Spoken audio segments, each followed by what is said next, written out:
അധികാരമുള്ളവന് ഒന്നിനെയും ഭയക്കേണ്ടതില്ല.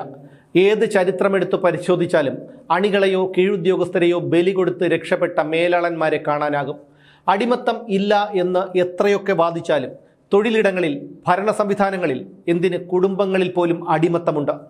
കേരളത്തിൻ്റെ ചരിത്രത്തിലെ തന്നെ മായ്ച്ചാലും മായാത്ത ഒരു കളങ്കമാണ് കോഴിക്കോട് റീജിയണൽ എഞ്ചിനീയറിംഗ് കോളേജ് വിദ്യാർത്ഥിയായിരുന്ന രാജൻ്റെ ക്രൂരമായ കസ്റ്റഡി മർദ്ദനവും ഒരിക്കലും മടങ്ങി വരാൻ കഴിയാത്ത തിരോധാനവും. രാജൻ്റെ മരണത്തിന് ഉത്തരവാദികളായ അന്നത്തെ ആഭ്യന്തരമന്ത്രിയായിരുന്ന കെ കരുണാകരൻ അടക്കമുള്ളവരെല്ലാം രക്ഷപ്പെട്ടു. ചിലർക്ക് ചുരുങ്ങിയ കാലം ജയിലിൽ കിടക്കേണ്ടി വന്നു എന്നതൊഴിച്ചാൽ അവരെയും കോടതി കുറ്റവിമുക്തരാക്കുന്നതാണ് പിന്നീട് കേരള സമൂഹം കണ്ടത്. ഈ കേസിലെ പ്രതികൾക്ക് എന്താണ് സംഭവിച്ചത്? അടിയന്തരാവസ്ഥക്കാലത്ത് നക്സലൈറ്റ് ആക്രമണത്തെ ചെറുക്കാനായി ക്രൈംബ്രാഞ്ച് സ്പെഷ്യൽ സെൽ രൂപീകരിച്ചതും ജയറാം പടിക്കലിനെ അതിൻ്റെ തലവനാക്കിയതും ആഭ്യന്തരമന്ത്രിയായിരുന്ന കെ കരുണാകരനാണ്. 1977 മാർച്ച് 25-ന് കരുണാകരൻ കേരളത്തിൻ്റെ മുഖ്യമന്ത്രിയായി. എന്നാൽ രാജൻ കേസിൽ ഈശ്വര വാര്യർ നൽകിയ ഹേബിയസ് കോർപ്പസ് ഹർജിയുമായി ബന്ധപ്പെട്ട് കരുണാകരനെ രാജിവെക്കേണ്ടി വന്നു. ഈ കേസിൽ കരുണാകരൻ കള്ളത്തെളിവ് നൽകിയതായി കോടതി കണ്ടെത്തി. 1977 ജൂൺ 13-ന് കരുണാകരനെതിരെ കേസെടുക്കാൻ കോടതി വിധിച്ചു.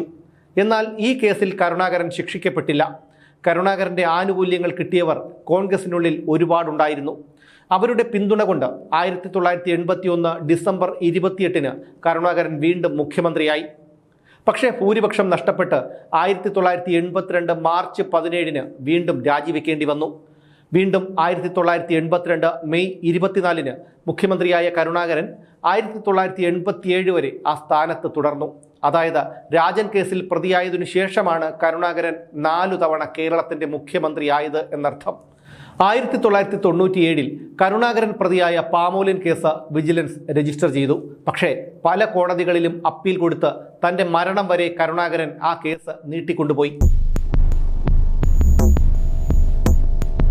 രാജൻ കേസിൽ ഹൈക്കോടതി പേരെടുത്തു പറഞ്ഞ പോലീസ് ഉദ്യോഗസ്ഥരെ 1977 ഏപ്രിൽ 17-ന് സർക്കാർ സസ്പെൻഡ് ചെയ്തെങ്കിലും പ്രധാന ഉത്തരവാദിയായ ജയറാം പടിക്കലിനെ സസ്പെൻഷനിൽ നിന്ന് ഒഴിവാക്കി. പകരം പടിക്കലിനെ DIG ട്രെയിനിങ്ങായി സ്ഥലം മാറ്റി. പോലീസുകാർക്കെതിരെ ക്രൈംബ്രാഞ്ച് കേസ് ചാർജ് ചെയ്തപ്പോഴും ജയറാം പടിക്കൽ പ്രതിപ്പട്ടികയിൽ ഇല്ലായിരുന്നു. പിന്നീട് കരുണാകരൻ മുഖ്യമന്ത്രി സ്ഥാനം രാജിവെച്ചതിനു ശേഷം ഏപ്രിൽ 29-നാണ് പടിക്കലിനെ സസ്പെൻഡ് ചെയ്യുന്നത്. അതുവരെ കരുണാകരൻ പടിക്കലിനെ സംരക്ഷിച്ചു. പിന്നീട് ക്രൈംബ്രാഞ്ച് ജയറാം പടിക്കലിനെ അറസ്റ്റ് ചെയ്തു. കോയമ്പത്തൂർ കോടതി പടിക്കലിനെ 1 വർഷം കഠിന തടവിന് ശിക്ഷിച്ചെങ്കിലും മദ്രാസ് ഹൈക്കോടതി അയാളെ കുറ്റവിമുക്തനാക്കി. ജയറാം പടിക്കൽ വിരമിച്ചത് പോലീസിലെ ഏറ്റവും ഉന്നത പദവിയായ DGP തസ്തികയിലായിരുന്നു. രാജനെ കസ്റ്റഡിയിലെടുക്കുമ്പോൾ പേരാമ്പ്ര SI ആയിരുന്നു പുലിക്കോടൻ നാരായണൻ. കക്കയം ക്യാമ്പിലെ കൊടിയ മർദ്ദനത്തിന് നേതൃത്വം കൊടുത്തത് പുലിക്കോടനായിരുന്നു. ഇയാൾ വിരമിക്കുന്നതിന് തൊട്ടു മുൻപ് തൻ്റെ പേരിലും ബിനാമി പേരിലും അനധികൃതമായി സ്വത്ത് സമ്പാദിച്ചതായി വിജിലൻസ് കണ്ടെത്തി. പക്ഷേ പുലിക്കോടൻ്റെ അനധികൃത സ്വത്ത് പിടിച്ചെടുക്കേണ്ടെന്നും അയാൾക്കെതിരെ നടപടി വേണ്ടെന്നുമായിരുന്നു സർക്കാരിൻ്റെ തീരുമാനം. രാജൻ കേസിൽ പുലിക്കോടനെ ക്രൈംബ്രാഞ്ച് അറസ്റ്റ് ചെയ്തു. കൊലപാതക കുറ്റം ചുമത്തുകയും ചെയ്തു. പക്ഷേ കോയമ്പത്തൂർ കോടതി അയാളെ കുറ്റവിമുക്തനാക്കി. ഡെപ്യൂട്ടി പോലീസ് സൂപ്രണ്ട് തസ്തികയിലാണ് പുലിക്കോടൻ നാരായണൻ സർവീസിൽ നിന്ന് വിരമിച്ചത്. രാജനെ കസ്റ്റഡിയിലെടുക്കുമ്പോൾ ക്രൈംബ്രാഞ്ച് SP ആയിരുന്നു മുരളി കൃഷ്ണദാസ്. കക്കയം ക്യാമ്പിൽ വെച്ച മുരളി കൃഷ്ണദാസ് തൻ്റെ വൃഷണങ്ങളിൽ ഞെരിച്ചതായി കൊല്ലപ്പെട്ട രാജനോടൊപ്പം കസ്റ്റഡിയിലെടുക്കപ്പെട്ട ഉരുട്ടലിന് വിധേയനായ കാനങ്ങോട്ട് രാജൻ പിന്നീട് വെളിപ്പെടുത്തി. രാജൻ കൊലക്കേസിൽ മുരളി കൃഷ്ണദാസിനെ ക്രൈംബ്രാഞ്ച് അറസ്റ്റ് ചെയ്തു. അയാൾക്കെതിരെ കൊലക്കുറ്റം ചുമത്തി. അതോടെ അയാളെ സർവീസിൽ നിന്ന് പിരിച്ചുവിട്ടു.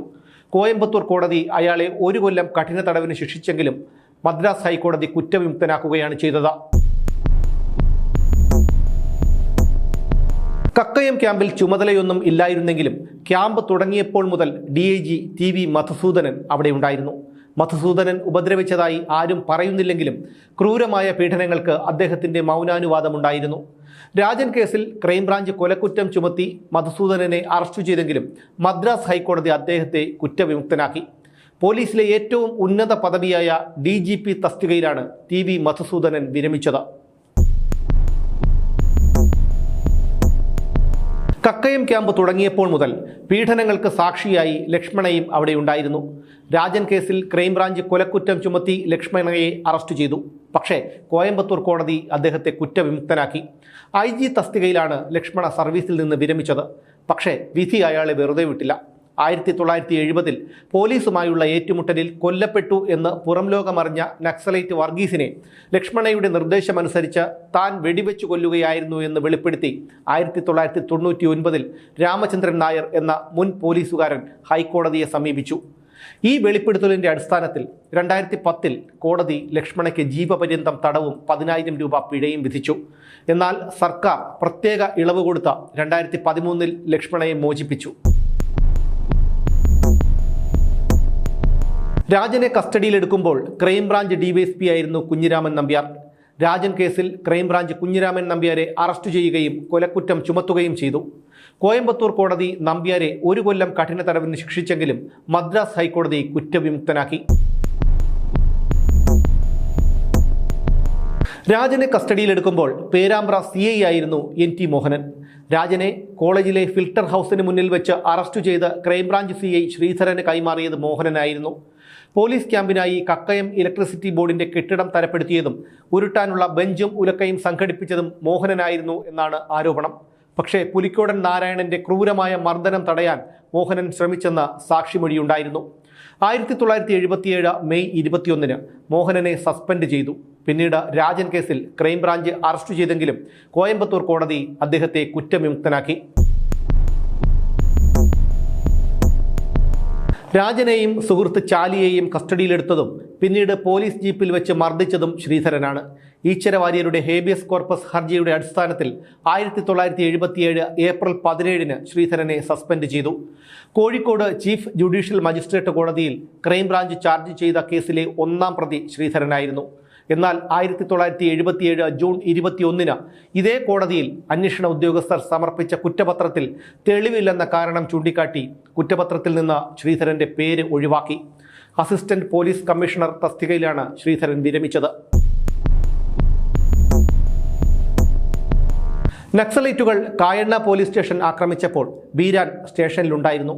രാജനെ ഉരുട്ടിയത് ബീരാനും കൂടിയായിരുന്നു എന്ന് ക്രൈംബ്രാഞ്ച് കണ്ടെത്തുകയും ഉരുട്ടലിനു വിധേയനായ കാനങ്ങോട്ട് രാജൻ വെളിപ്പെടുത്തുകയും ചെയ്തിരുന്നു. 1977 മെയ് 21 ബീരാനെ സസ്പെൻഡ് ചെയ്തു. എന്നാൽ 1977 ജൂൺ 21 കൊലക്കേസിലെ ചാർജ് ഷീറ്റ് കോഴിക്കോട് CJM കോടതിയിൽ ഫയൽ ചെയ്തപ്പോൾ പ്രതിപ്പട്ടികയിൽ ബീരാന്റെ പേരില്ലായിരുന്നു. കായണ്ണ പോലീസ് സ്റ്റേഷനിൽ നക്സലൈറ്റ് ആക്രമണം നടക്കുമ്പോൾ സോമൻ അവിടെയുണ്ടായിരുന്നു. രാജനെ ഉരുട്ടിയത് സോമനും ചേർന്നായിരുന്നു. ഉരുട്ടലിന്റെ കാഠിന്യത്തിൽ ബോധം പോയ രാജനെ പിടിച്ചെഴുന്നേൽപ്പിക്കാൻ ശ്രമിക്കുകയും രാജൻ ഉണരാത്തത് കണ്ട് ഇത് ഇവന്റെ അടവാണ് എന്ന് സോമൻ പറയുകയും ചെയ്തതായി ആ സമയം അവിടെ ഉണ്ടായിരുന്ന കാനങ്ങോട്ട് രാജൻ പിന്നീട് വെളിപ്പെടുത്തി. 1977 മെയ് 21 സോമനെ സസ്പെൻഡ് ചെയ്തു. എന്നാൽ 1977 ജൂൺ 21 കൊലക്കേസിലെ ചാർജ് ഷീറ്റ് കോഴിക്കോട് CJM കോടതിയിൽ സമർപ്പിക്കുമ്പോൾ പ്രതിപ്പട്ടികയിൽ സോമന്റെ പേരില്ലായിരുന്നു. നക്സലൈറ്റുകൾ കായണ്ണ പോലീസ് സ്റ്റേഷൻ ആക്രമിക്കുമ്പോൾ ബാലകൃഷ്ണനും അവിടെ ഉണ്ടായിരുന്നു. രാജനെ ഉരുട്ടിയ പോലീസുകാരുടെ കൂട്ടത്തിലും ബാലകൃഷ്ണൻ ഉണ്ടായിരുന്നു. 1977 മെയ് 21 ബാലകൃഷ്ണനെ സസ്പെൻഡ് ചെയ്തു. പക്ഷേ കോടതിയിൽ നൽകിയ കുറ്റപത്രത്തിൽ ബാലകൃഷ്ണന്റെ പേരില്ലായിരുന്നു.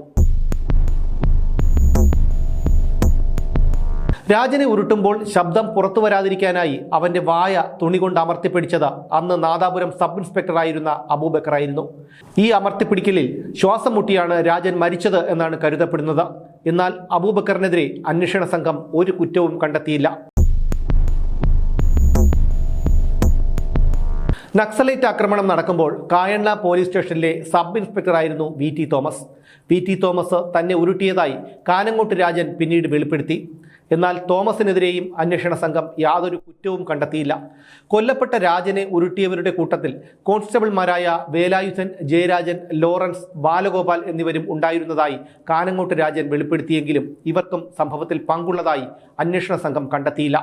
നഷ്ടപ്പെട്ടത് രാജന്റെ കുടുംബത്തിന് മാത്രമായിരുന്നു. ഈശ്വര വാര്യർ എന്ന പിതാവിന്റെ പോരാട്ടവും കണ്ണീരുമാണ് രാജന്റെ മരണത്തിന് കാരണക്കാരായ ചിലർക്കെങ്കിലും കോടതിയുടെ പ്രതിക്കൂട്ടിൽ കയറി നിൽക്കേണ്ടി വരികയെങ്കിലും ചെയ്തത്. ഇന്നും ഈ വ്യവസ്ഥയ്ക്ക് മാറ്റമൊന്നുമില്ല. നിസ്സാര കുറ്റങ്ങളുടെ പേരിൽ താഴെത്തട്ടിലുള്ള പോലീസുകാരെ സർവീസിൽ നിന്ന് പുറത്താക്കുമ്പോഴും നടപടിയെടുക്കുമ്പോഴും യാതൊരു ദയാദാക്ഷിണ്യവും മേലാളന്മാർ കാണിക്കാറില്ല. 10-20 കൊല്ലം സർവീസിലുണ്ടായിരുന്ന ഒരു പോലീസുകാരനെ നിസ്സാര കാരണങ്ങളുടെ പേരിൽ സർവീസിൽ നിന്ന് പടിയടച്ച് പിണ്ഡം വയ്ക്കുമ്പോൾ അവരും അവരുടെ കുടുംബവും പിന്നീട് എങ്ങനെ ജീവിക്കുമെന്ന് ചിന്തിക്കാൻ പോലും ആരും മെനക്കെടാറില്ല. പക്ഷേ അനധികൃത സ്വത്ത് സമ്പാദിച്ചവർക്കും പൂരം കലക്കിയവർക്കും അനുമതി വാങ്ങാതെ വിദേശയാത്ര നടത്തിയവർക്കും പീഡനാരോപണം ഉയർന്നവർക്കും ചട്ടലംഘനം നടത്തിയവർക്കുമൊക്കെ പ്രത്യേക പരിരക്ഷയുണ്ട്. കാരണം അവരൊക്കെ മേലാളന്മാരാണ്. മേലാളന്മാർക്ക് പ്രത്യേക നിയമമാണ്. ഈ വ്യവസ്ഥിതി ഒരിക്കലും മാറില്ല. മാറാൻ അതിൻ്റെ ഗുണഭോക്താക്കൾ അനുവദിക്കില്ല.